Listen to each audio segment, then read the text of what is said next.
Centaurs. Welcome back from spring break. Unfortunately, obviously, we can't be here right now together, but we look forward to one day when you're back in the building and we get to see you around here and feel like we're not in such an empty space. The four of us here. Say hello, everybody. Oh, hello. Yes, that's us. Yeah. We're here. We're here. We are here. Actually, the four of us are here in the foyer at Centennial, and that's where we do our work every day, which is kind of fun. Although I will say Ms. Farnell has just been pulled into an elementary school for a little bit to help with setting up daycares for essential services staff who are working on the front line. So anyways, we get to connect remotely, and that's what we're doing with you right now. So our hope is to do basically have a weekly chat with you like this and let you know about some of the things going on around the school so you know what to expect and answer some of the questions that you've got. But in the meantime, we just wanted to let you know we're going to get things started with this. This will be our first time connecting with you online. We do hope you're staying safe. We know it's kind of a weird time. You know, we've never gone through anything like this before, and certainly as an adult going through this, there's a lot of questions that we have that there are no answers to right now, and we're just hoping and looking forward to a vaccine or something that will get this sorted out in the next little bit and get us back to school together and hopefully back into some of the fun stuff we enjoy doing outside of our homes. But in the meantime, you know, one of the gifts we get is we get gifts of slowing down, and that is sometimes a blessing. So we're hoping that you are taking some time to be with your family and maybe catch up on some things that you don't normally get to talk about or do together. And hopefully you're picking up a hobby if you don't have one, or if you had one, maybe you can get it started again. I know Mr. Jackson loves to play his guitar. I'm bringing the guitar tomorrow. Bringing the guitar tomorrow? That sounds good. I'll bring my guitar tomorrow too. And anyway, so maybe it's time to pick up that hobby again and have some fun with it. We know that some of you are in some really, you know, you've been going through some tough times. Maybe you know somebody who's had COVID-19, or your family's been, you know, told that through work there is no work for them right now. And so financially it can be really tough. I mean, people are going to deal with this in different ways. And what we want you to know is that we are thinking about you, and we do want to make sure that you're holding up okay. We're going to talk a little bit later in this video about some of the things that we were doing at the school to try and help families out in our community. But certainly if you are having a tough time right now, please reach out to us and let us know, and we'll do everything we can to help you out, okay? So the weekly update we're doing is called Teams Time. You know, you're all up on Microsoft Teams now, and some of you are working through how to navigate through Teams. Some of you got it all figured out, but we thought we would take some time to connect with you this way, and we'll do this on a weekly basis.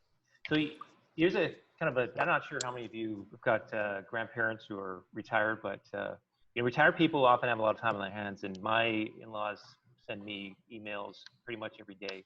And often they're funny. I don't get a chance to read most of them because I'm too busy, but over the past week, I have been reading them. And I came across one, and it was what people are doing to protect themselves against COVID-19 when they go shopping. So, of course, I was intrigued by this because, you know, I've got to go buy groceries, and I thought, maybe there's some good ideas. So have a look, see what you think.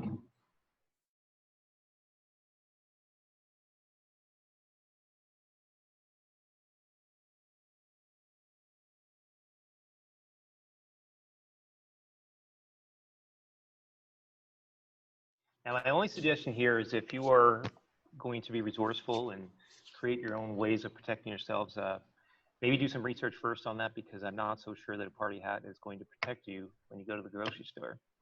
All right, so let's get on to some of the questions that you've got. Mr. King, I'm going to get started with technology. Yeah, so a couple of questions we've received so far is, how are we helping families who do not have any technology?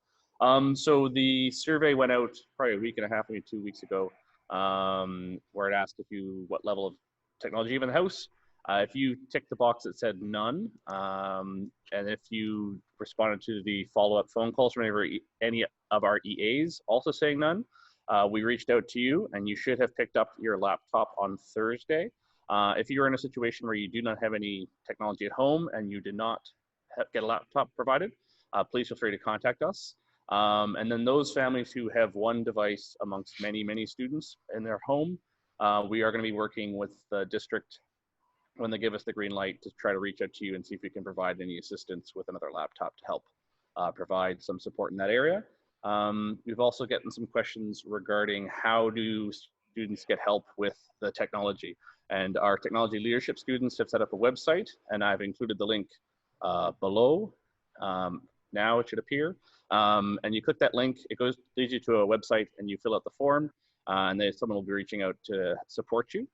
So everything should be good. On to Mr. Jackson. Right on. So we've also had questions about how we're helping families that might be struggling financially during this time, obviously, as Mr. Tafito alluded to, while we're all trying to hide out in our homes or only sparsely come into our workplaces. That means that some of us might not have the same ability to go out to the grocery store and fill the cupboard for brothers and sisters and things like that. So what we're doing, and actually a couple of the schools, the high schools in Coquitlam that have culinary programs like Centennial have partnered with Share to prepare food hampers. And actually starting this week, Centennial and Riverside and Glen Eagle have each been able to distribute 120 food hampers to our local community, and we're going to be doing that every week. So you might be one of those families that received a food hamper this week, but if you're thinking that my family would benefit or be in need of something like that, by all means, please reach out to your vice principal, counselor, or someone else from the school that you're in touch with and say that you'd like to try and access one of our food programs, because it is something that we're while we're hanging out in the foyer, it's nice to be able to see that that's going on in their kitchen across the hall there, and head it out to people that need it. Ms. Farnell? Thanks, Mr. Jackson. The big question for grads right now is what is happening for all grad activities, including guest approvals for dinner and dance? Well, grads, the answer is we simply don't know yet.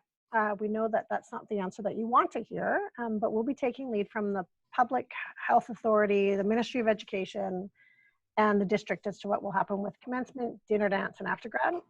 The moment that we hear what is going on, you'll be the first to know. And for now, all grad-related ticket sales, dinner dance, and after grad guest forms are on hold.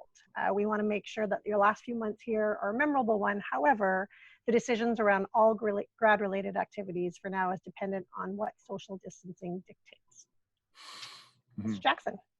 And we have another question basically that is on everybody's minds, and I think there's been a lot of even talk over the weekend about is school or in-class sessions going to be suspended? Or are we all going to be learning from home until the end of June? And that's also something that we just don't know yet.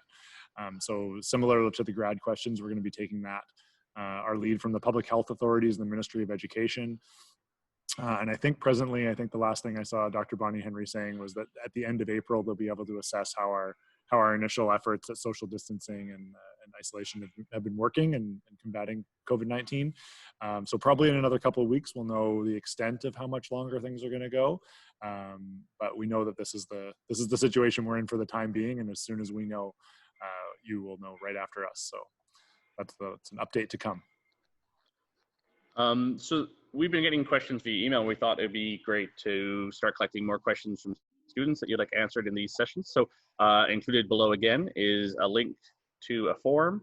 You click that link, it'll take you to a Microsoft form. You fill out that form with any questions you'd like us to answer, and we'll do our best in these weekly episodes to answer those questions for you. If you have a very pressing question, you of course are welcome to contact us at any time. But hopefully we hear from you soon. All right, and one of the things we're going to do is at the end of each of these sessions, we're going to leave you with a weekly challenge. So my daughter came up with this weekly challenge in our household, although I think she might have found it on social media. So yesterday when I came home from work, I saw 2 jars on the kitchen counter, and there was a picture, or there was a label on each jar, and this is what it said. The first jar said, what are the things we want to do right now? So what are the things we're going to do during this pandemic? And in the second jar, it said, what are the things that we want to do when this pandemic is over? I think she actually used when the apocalypse ends, I think was her language, but I thought it was kind of cool. So as a family, we've been just, anytime something comes to our mind, we write it on a slip of paper and we drop it in one of the appropriate jars. And so that is your task. You're going to set that up for your family and then see what people say in there over the course of the week. At the end of the week, you're going to have 2 lists. You'll have a list of things to do right now and a list of things to do when this pandemic ends.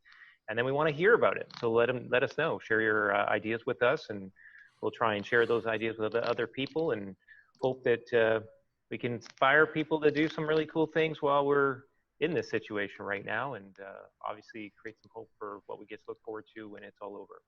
All right, and I think that is it for now. We will see you in a week. See you, everybody. Take care, Centaurs. Centaurs. Take care. Stay safe.